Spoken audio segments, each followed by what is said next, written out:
Hello, and welcome to the Graco Education Center. Now that you've primed your sprayer, you're ready to start spraying.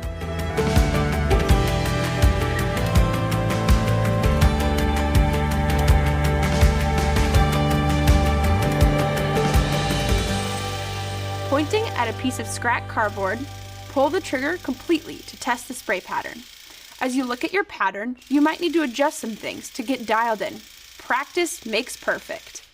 If you're using an impact driver and it has a speed setting, this is when you can experiment with the available speed settings on the drill to dial in your desired spray pattern.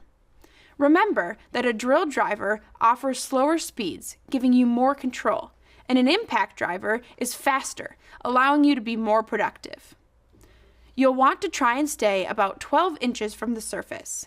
Do your best to look at this while spraying, but if you sway a few inches either way, you'll still get a great finish.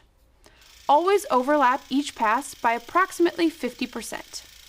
You can see these two finishes are too fast and too slow. Keep a steady pace that shows a solid paint coverage. Again, overlap each pass by approximately 50%. This will give you the best finish. Depending on your project, you can rotate the spray tip to a vertical or horizontal position. Walls are generally best sprayed horizontally, while doors and other tall areas can be sprayed vertically.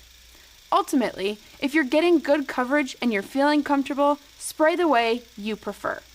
This pattern is called tails. It is not a desired pattern, and it usually happens when the pressure is set too low. If you have a model with a speed setting, you can turn up the speed. This could also be a sign of tip wear.